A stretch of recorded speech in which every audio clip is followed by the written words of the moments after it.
Olá, meus amigos! Esse é o programa Direito em Cena. Eu sou o Jonas Guedes e estou começando aqui este programa. Antes de tudo, agradeço a Deus pelo dom da vida e agradeço também à direção da Sol TV, que prontamente recebeu o nosso projeto e agora abraçou essa causa. Hoje eu estou com um convidado muito especial, ele que é presidente da OAB Patos e também advogado militante há mais de 10 anos. Eu recebo hoje no programa Direito em Cena, Dr. Paulo Medeiros. Doutor Jonas, é um prazer fazer parte do seu primeiro programa Direito em Cena. Agradecer também aos telespectadores da Sol TV aqui da cidade de Patos e região. Estamos aqui para o debate, para o que for enfatizado a respeito do nosso direito e da advocacia em nossa região. Dr. Paulo, recém-eleito agora para enfrentar aí a presidência da OAB, recebe isso com grande felicidade, como já foi dito aí várias vezes na mídia. Quais são as novas perspectivas que a OAB encontra e o que a OAB vem a oferecer para os advogados de Patos e região, doutor Paulo? A perspectiva de assumir a direção de uma subseção não pequena, uma subseção de porte médio como Patos, Jonas, traz para mim um encargo de responsabilidade, primeiramente. Porque quando eu assumi esse compromisso, não só comigo, mas com todos os advogados que compõem essa subseção e os advogados da Paraíba. Para nós lutarmos por uma justiça mais célere, por uma advocacia fortalecida e por uma advocacia respeitada. E nesse pouco tempo de nosso trabalho, nós temos procurado se empenhar. Nós podemos aqui citar o exemplo da valorização do advogado pelo AESA, a Escola Superior da Advocacia. Ela tem desempenhado um papel extraordinário aqui em nossa subseção, onde tem inclusive o colega é representante, é diretor da AESA local. Quero aqui parabenizar pelo trabalho da AESA estadual, na pessoa de Moisés Neto, na sua pessoa e de todos os integrantes dessa Escola Superior da Advocacia.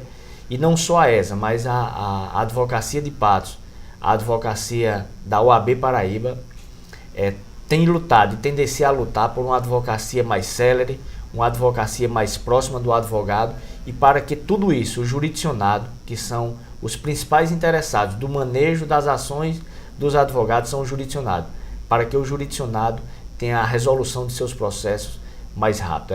Eu acho que esse é o papel primordial da justiça e o que a advocacia pode promover.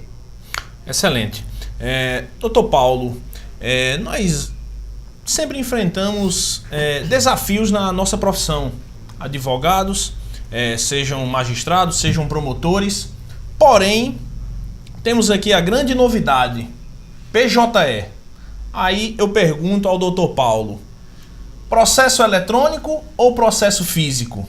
Qual o doutor prefere manusear e quais são as grandes dificuldades do PJE para essa entrada desse ano? Prezado colega, prezado telespectadores, eu me encontro com 13 anos de advocacia, já dialogando com colegas mais maduros na profissão, digamos assim. Eles enfatizavam que na época, quando eles começaram a advogar, onde as sentenças eram promovidas em máquinas de datilografia. Nós tivemos o avanço, a máquina, o computador, onde veio otimizar a prestação do serviço ao jurisdicionado. E num passado não muito distante, nossa comarca e nosso estado da Paraíba, o processo judicial eletrônico, como em todo o Brasil, uma sistemática adotada pelo Conselho Nacional de Justiça, implantou e instituiu o processo judicial eletrônico como obrigatório nas jurisdições, como uma forma de extirpar o processo de papel, o processo físico, como nós chamamos. O processo judicial eletrônico ele é uma nova perspectiva para os advogados, como uma forma de diminuir, talvez, os custos, isso aí por parte dos tribunais, diminuir os custos dos tribunais na emissão de papéis, na perspectiva de desperdício, a questão do meio ambiente, o manuseio também, né?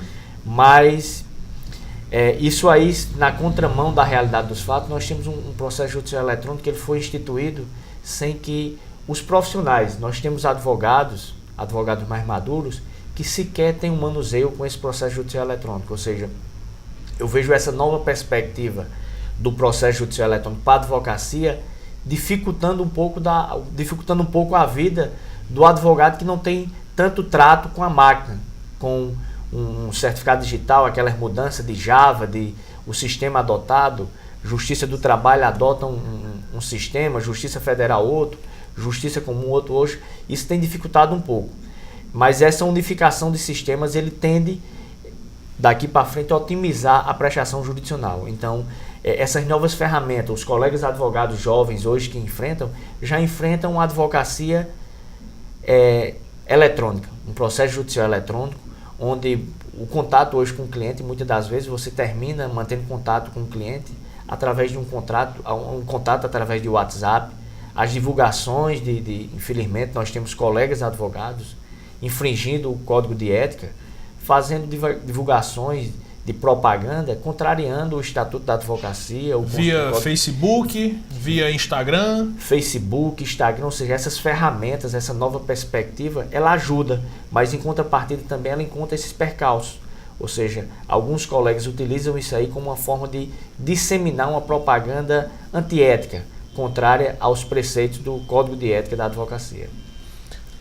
A advocacia sertaneja é bem representada. Nós estamos aqui hoje com o Dr. Paulo. Esse é o programa Direito em Cena. Certa vez, assim que concluí o curso de Direito, me deparei com a seguinte questão: advogar ou estudar para concursos? Dr. Paulo, muitos jovens ingressando hoje na Faculdade de Direito e também muitos jovens saindo da Faculdade de Direito, muitos com a carteira da OAB na mão, porém com a dúvida: advogar ou partir para os concursos? Qual seria a melhor dica e qual a experiência, qual o conselho que o Dr. Paulo, que já vive há 13 anos na advocacia, pode passar para esses jovens ou para o advogado iniciante, melhor dizendo? Colega, eu sempre relato em minhas falas que o funcionário público, o servidor público, seja ele federal, estadual ou municipal, quando ele ingressa na sua carreira, ele tem que ultrapassar um período de estágio probatório. O estágio probatório do servidor público é de 3 anos, 2 anos no caso dos magistrados, dos promotores, que o texto da lei é diferenciado. E o que eu vejo assim, para nós advogados, é a questão de um estágio probatório um pouco diferenciado. Eu sempre relato em minhas falas, eu já fiz um panorama. Por que eu chegar a isso aí? É a lentidão da justiça. Eu entendo que a advocacia é uma profissão de homens e de mulheres de bem, é uma profissão respeitada e uma profissão apaixonante, mas é uma profissão de retorno não tão imediato. Eu entendo que o estágio probatório da advocacia, colega, é um estágio probatório um pouco maior do que o estágio probatório do servidor público. E muitas das vezes isso aí torna dificultoso o ingresso e o caminho do colega advogado na profissão. Mas o que mais deixa gratificado o colega que quer seguir a advocacia, que eu recomendo, é quando você procura e vê a resolução de seu constituinte, o problema resolvido. Ou seja, você foi um instrumento, você funcionou como ferramenta para você ser um instrumento de aplicar a lei, usando todos os meios técnicos, jurídicos e legais, para Perfeito. que você aplique a lei e veja a resolução daquele conflito sendo resolvido com o seu manuseio. Isso é que é o mais gratificante para a advocacia, por isso que eu recomendo.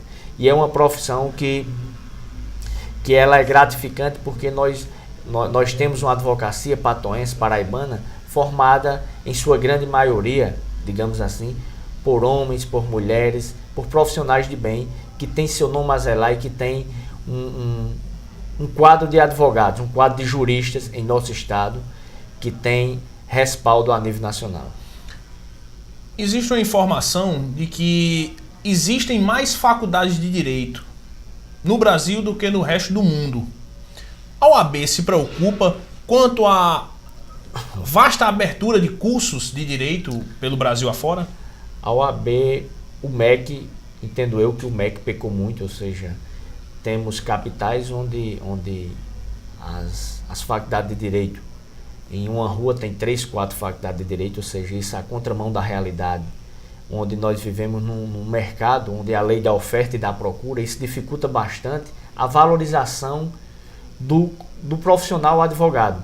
Então o MEC pecou muito, e a OAB enquanto Conselho Federal, que é quem tem competência para discutir essas matérias, ela tem enfrentado esse problema. E ela instituiu o Selo Nacional de Aprovação dos Cursos de Direito que aí estão postos. Então a OAB, ela certifica aqueles cursos onde tem um desempenho favorável dos profissionais que participam, que passaram por aquelas academias. É verdade. Hoje, atualmente, em Patos, nós temos uma faculdade de Direito e a cada semestre são vários advogados, são vários bacharéis em Direito, e esses profissionais devem buscar, antes de tudo, a qualificação. Saiam da faculdade, mas continuem estudando, seja para prestar concursos, seja você advogado. Um advogado bem qualificado, ele nunca será um profissional defasado. Ele sempre será um profissional que estará dentro do mercado para atender às perspectivas de toda a nossa sociedade. Então, estude, estude e estude. Doutor Paulo, muito obrigado pela nossa conversa. Esse foi o programa Direito em Cena. Agradeço demais a sua participação aqui. Estreamos com pessoa do mais alto garbo e elegância hoje, nosso presidente em Patos. Então, eu só tenho a agradecer pelo tempo disponibilizado aqui para o nosso programa Direito em Cena. Colega, telespectadores do programa Direito em Cena, da Sol TV, quero aqui agradecer o convite que nos foi feito e dizer que estamos ao inteiro dispor para o que sempre que for chamado, para esclarecer qualquer ponto, e dizer aos colegas advogados, ao jovem advogado, ao bacharel em Direito, ao acadêmico, que a profissão do advogado, a advocacia é uma profissão apaixonante. Recomendo que seja um profissional ético, um profissional que preze pelo interesse dos seus clientes, porque o futuro da sua profissão está em preservar o direito do seu cliente. Verdade. Muito obrigado. Obrigado. Atenção a todos vocês. Lembre-se sempre, fé na vida, fé em Deus e que Deus abençoe a todos nós. Tchau, um abraço.